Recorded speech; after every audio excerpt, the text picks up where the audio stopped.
Hello दोस्तों, मेरा नाम जितेंद्र कुमार है और मैं आज आप लोग को नरेशन पढ़ाने के लिए जा रहा हूँ। उसको डायरेक्ट इनडायरेक्ट इंग्लिश का पार्ट 1 आज स्टार्ट करने के लिए जा रहा हूँ। और दोस्तों, आप हमारे अगर 8 वीडियो को मैंने उसमें मैथ से नंबर सिस्टम का भाग पढ़ाया है, अगर आप लोग उसको नहीं पढ़े हैं तो दोस्तों आप लोग उसको पढ़ सकते हैं। और आज मैं इंग्लिश का स्टार्ट करूंगा, डायरेक्ट इनडायरेक्ट नरेशन पढ़ाऊंगा। और दोस्तों इसके तहत मैं आपको सारी चीज बताऊंगा और हमारे वीडियो में शुरू से लेकर आखिर तक देखते रहे दोस्तों। अगर हमारे वीडियो को आप नहीं देखे हैं दोस्तों तो हमारे चैनल का नाम पॉल पॉल है, उस पर जाकर सब्सक्राइब कीजिए, शेयर और कमेंट सब्सक्राइब कीजिए। दोस्तों आइए हम स्टार्ट करते हैं नरेशन। और इसके कई भाग आएंगे दोस्तों, ये पार्ट 1 है, पार्ट 2, पार्ट 3, पार्ट 4, ऐसे भी मैं आपको एक एक चीजें मैं बताऊंगा दोस्तों, आपको सब कुछ समझ में आएगा। आप हमारे संग जुड़े रहिए दोस्तों। तो आइए हम चलते हैं और नरेशन की बात करते हैं। तो एक एक बातों को मैं आप लोग को समझाऊंगा। पहले मैं बताऊंगा कि नरेशन क्या है। और दोस्तों मैं जिस जगह पे वीडियो को शूट कर रहा हूँ वो गांव में मैं शूट कर रहा हूँ और मैं रोड पे हूँ दोस्तों। और कुछ आवाज आपको सुनाई देगी तो दोस्तों आप उस पर इग्नोर कीजिएगा, परंतु आप अपनी वीडियो पर ध्यान दीजिएगा। और आइए तो हम चलते हैं। नरेशन का मतलब होता है वर्णन, इसका हिंदी होता है वर्णन। दोस्तों नरेशन को दो भाग में बांटा गया है, एक होता है डायरेक्ट और एक होता है इनडायरेक्ट। दोस्तों अगर इंग्लिश के हमारे वर्ड नहीं समझ में आएगा तो आप लोग कमेंट से भी पूछ सकते हैं। इसका हिंदी होता है प्रत्यक्ष और ये होता है अप्रत्यक्ष। दोस्तों जैसे ए कम्युनिकेट करता है बी से, अब बी सीधे कर दिया सी से। जैसे मान लीजिए ए कम्युनिकेट का मतलब होता है दोस्तों बातचीत करना, लेकिन बी सुना और चीज को सी से बात कर दिया, इसको बोलते हैं दोस्तों इनडायरेक्ट, इसको बोलते हैं इनडायरेक्ट। तो नरेशन के दो भाग डायरेक्ट और इनडायरेक्ट। जैसे कि ए बात करता है बी से, बी कर दिया सी से, तो कम्युनिकेट, और बी सीधे सी से कर दिया तो वो इनडायरेक्ट हो गया। जैसे दोस्तों पहले मैं आप लोग को समझाऊंगा, जैसे आप लोग नॉलेज के लिए और अपनी कॉपी बना लीजिए दोस्तों। अगर हमारे वीडियो को आप देख रहे हैं तो कॉपी बनाइए, क्योंकि मैं हर एक पार्ट को पढ़ाऊंगा, अच्छे से नॉलेज दूंगा। और इंग्लिश के सारे भाग, मैथ के सारे भाग, रीजनिंग के सारे भाग, सारा सिलेबस को मैं कंप्लीट करवाऊंगा। ठीक है दोस्तों, तो आइए हम देखते हैं डायरेक्ट। जैसे my brother said to me inverted comma I am going to Varanasi today. दोस्तों हमें करना क्या है, यहाँ पे हमें ये चीज को ध्यान में रखना है कि यहां से लेकर यहां तक पूरे भाग को, इन्वर्टेड कामा के पूरे भाग को हम लोग कहते हैं रिपोर्टिंग स्पीच। इसको दोस्तों इन्वर्टेड कामा का जितना इस साइड का उसको बोलते हैं रिपोर्टिंग स्पीच। इसको आप ध्यान में रखें। और जो ये शेड होता है इसको दोस्तों बोलते हैं रिपोर्टिंग वर्ब, ये भी आप ध्यान में रखें, इसको बोलते हैं रिपोर्टिंग वर्ब। और दोस्तों ये मी जो होता है, चाहे यहाँ पे कोई नाम हो जाएगा, मी हो जाएगा, कोई स्त्री का नाम आ जाएगा, उसको बोलते हैं ऑब्जेक्ट। दोस्तों आप इसको याद रखें, इसको बोलते हैं ऑब्जेक्ट। और इन्वर्टेड कमा का जितना उस साइड होता है इसको बोलते हैं रिपोर्टेड स्पीच, इसको बोलते हैं रिपोर्टेड स्पीच। तो इसको आपको क्लियर करना है, इसको बोलते हैं रिपोर्टेड स्पीच, इसको रिपोर्टेड स्पीच भी कहते हैं। तो आप देख सकते हैं दोस्तों ये डायरेक्ट है, अभी डायरेक्ट में चेंज नहीं किए हैं, परंतु अभी ये समझना है कि कौन कौन सा फंडामेंटल कहां होता है। तो my brother said to me I am going to Varanasi today. तो माय ब्रदर जो पूरा यहां से लेकर पूरा इन्वर्टेड कॉमा जो इधर होता है इसको बोलते हैं रिपोर्टिंग स्पीच, सेड को रिपोर्टिंग वर्ब, मी को ऑब्जेक्ट, और इन्वर्टेड कॉमा जितना बाहर साइड होता है बोलते हैं रिपोर्टेड स्पीच। दोस्तों इसको आप अपने कॉपी में नोट करें। चलिए दोस्तों हम आगे समझते हैं और आगे हम लोग देखेंगे और समझते जाएंगे। ठीक है दोस्तों, अगर इसको अपनी कॉपी नोट्स बना लीजिए और अच्छी तरह से सीखते रहिए हमारे चैनल का नाम पॉल पॉल पे दोस्तों। ठीक है, आइए दोस्तों आगे चलते हैं। रूल आप लिख सकते हैं दोस्तों, 1 2 रूल आप डालते जाइएगा, मैं बस रूल लिखता जाऊंगा। यदि आप एक कंडीशन और रूल बताता जाऊंगा, क्योंकि हमें रूल सीखना बहुत जरूरी है, तब हम इसको अच्छी तरह से हल कर सकते हैं। यदि रिपोर्टिंग वर्ब में मान लीजिए अगर दोस्तों सेस दिया हुआ है तो वो टेल्स में चेंज हो जाएगा, ये प्रेजेंट इंडेफिनिट है। और अगर ये से है तो वो टेल में होगा, और सेड है तो ये टोल्ड में होगा। जैसे दोस्तों मैंने आवाज की बात बताया था तो आवाज आपको आ रही होगी। तो से जो टेल से है तो टेल, सेड है तो टोल्ड में इनडायरेक्ट इनडायरेक्ट स्पीच में परिवर्तन होगा, इनडायरेक्ट स्पीच में परिवर्तन होगा। तो आप इस तरह से देख सकते हैं। एग्जाम्पल के तौर पर दोस्तों मैं आप लोग को बताऊंगा, जैसे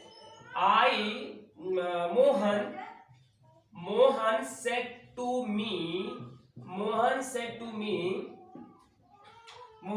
me you are going to office today। दोस्तों यहाँ पे देखिए, जैसे आप यहाँ हम बात करेंगे, इसे यहाँ पे सेड दिया हुआ है, सेड तो टोल्ड में, अगर से होता तो टेल्स में बदलता। तो दोस्तों ये था डायरेक्ट, और हम बदलेंगे आई का मतलब इनडायरेक्ट, बदलेंगे मोहन सेड है तो टोल्ड मी, टू खत्म हो जाएगा। इसको जब हटाएंगे दोस्तों यहाँ दैट लग जाता है, दैट। अब देखिए सेड तो टोल्ड में दोस्तों चेंज हो गया, और ये ऑब्जेक्ट कौन सा बदलता है, यू, हमेशा याद रखें। तो मी है तो आई हो जाएगा, कोई नाम होता, कोई लड़की का होता तो सी, लड़का का होता तो यहाँ पे ही, लेकिन मी है तो आई में। तो किस टेंस का है, ये है दोस्तों आपका प्रेजेंट कंटीन्यूअस, तो पास्ट कंटीन्यूअस में चेंज होगा।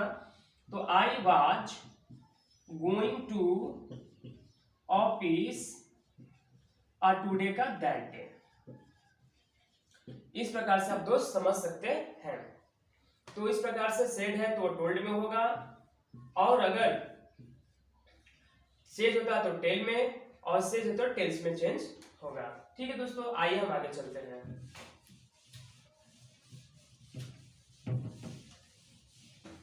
ठीक है, हम लोग और देखेंगे रूल अपनी कॉपी में नोट करते जाए। इनडायरेक्ट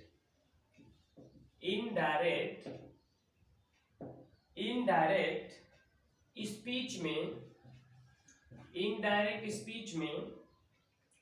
बदलने पर रिपोर्टिंग वर्ब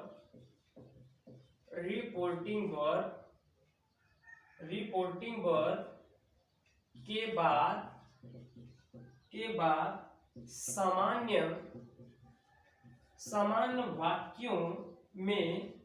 समान वाक्यों में दैट का प्रयोग किया जाता है। दोस्तों कहां पे किया जाता है दैट का प्रयोग, हम लोग इसको देखेंगे। आइए हम बताते हैं। For example, direct Mohan said to Ajay inverted comma you are looking smart।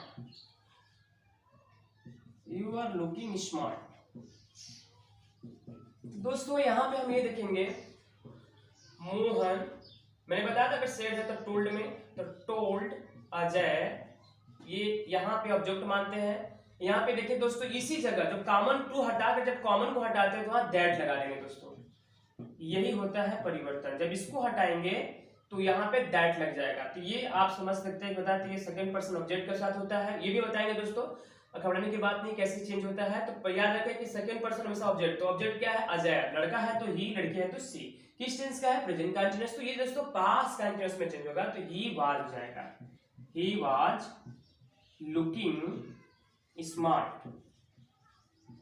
तो इस प्रकार से दोस्तों दैट का प्रयोग किया जाएगा। कोई भी ऐसा आएगा दोस्तों कंडीशन में तो आप इसे चेंज करेंगे। इन्वर्टेड कामा जब हटाएंगे आप तो यहाँ पे दैट का प्रयोग हो जाएगा। तो मुझे उम्मीद है विश्वास आपका दैट का प्रयोग करना आप यूज सीख गए होंगे। ठीक है दोस्तों, तो आगे चलते हैं और देखते जाएंगे हम लोग। उसके बाद हम लोग रूल सीखेंगे सन बटा 123। अब ये क्या है दोस्तों, बहुत ध्यान से इसको समझना है, ये बहुत ही इंपॉर्टेंट है नरेशन का, डायरेक्ट इनडायरेक्ट का भाग। दोस्तों जो फर्स्ट है, फर्स्ट पर्सन, एस का मतलब होता है सब्जेक्ट के अनुसार, और फर्स्ट पर्सन में कौन कौन से दो वर्ड आते हैं, आई माने मैं और वी माने हम लोग। सेकेंड पर्सन जो होता है दोस्तों, वो सेकेंड पर्सन होता है ऑब्जेक्ट के अनुसार। इसमें आएगा क्या दोस्तों, ओनली यू आएगा। मैंने इसलिए बता रहा था कि जहां पर यू आएगा ऑब्जेक्ट कौन सा बदलेगा। और थर्ड पर्सन दोस्तों, third person no change, third person no, जैसे he, she, it, they, any name, जैसे राम, श्याम, etc। तो इस प्रकार से ध्यान रखना है कि फर्स्ट पर्सन में सब्जेक्ट आई भी, सेकंड पर्सन ऑब्जेक्ट यू, केवल यू होगा, और थर्ड पर्सन में नो चेंज, जैसे he, she, it, they, any name, Ram, Shyam, etc आदि।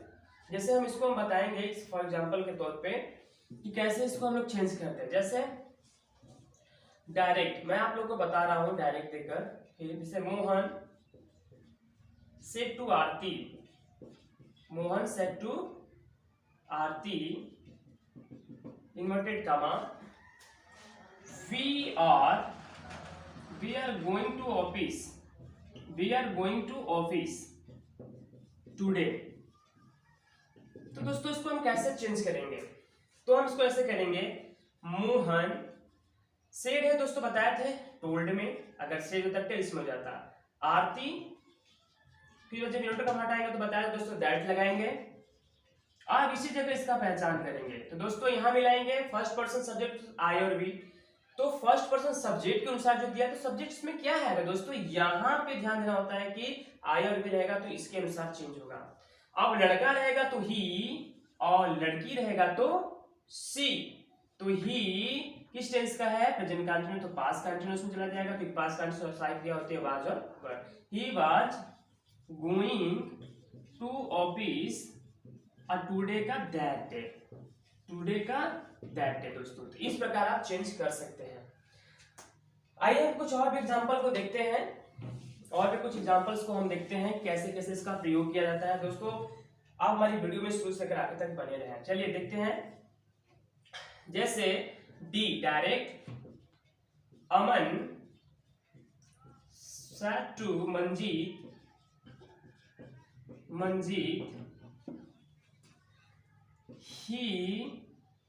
he has bought a pen। देखेंगे अमन सेट बताया दोस्तों टोल्ड में, टोल्ड मंजीत, और दोस्तों यहां पे लगा देंगे दैट, जब इसको हटाएंगे दैट लगाएंगे। लेकिन ये किस में आया है, थर्ड पर्सन में ही आया दोस्तों। यहाँ पे देखिए थर्ड पर्सन में ही मिल गया, तो यह लिखा है पर्सन में नो चेंज, तो ही जो का क्यों है दोस्तों। प्रेजेंट परफेक्ट टेंस का है तो पास्ट परफेक्ट टेंस जाएगा, तो हो जाएगा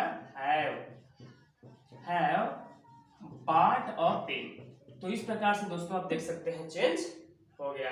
इस प्रकार से आप इसको कर सकते हैं, और यू का हम आगे बताएं तो दोस्तों उस पर आप समझ सकते हैं। तो इस प्रकार से ये हो गया। तो दोस्तों आप इस तरह से इसको हमेशा ये लागू रहेगा, जिस टेंस का रहेगा टेंस में चेंज होगा, ये हमेशा जो है नरेशन में ये चीज लागू रहेगा। इसको हमेशा दिमाग में बनाए रखें, हो सके अपनी कॉपी में इसको नोट करें। ठीक है दोस्तों, हम आगे चलते हैं और इसको याद कर ले कि फर्स्ट पर्सन में क्या क्या आता है, सेकेंड पर्सन में क्या आता है, थर्ड पर्सन में क्या आता है। ठीक है दोस्तों, तो मुझे उम्मीद नहीं विश्वास है कि आप लोग को समझ में आया होगा, और मैं आप लोग को पार्ट टू जल्द लेकर आ रहा हूं दोस्तों। तो इस पहले भाग को आप इसको लोड किए होंगे, हमारे दूसरे भाग को देखने के लिए पॉल चैनल को सब्सक्राइब कीजिए, शेयर कमेंट और लाइक कीजिए। धन्यवाद दोस्तों।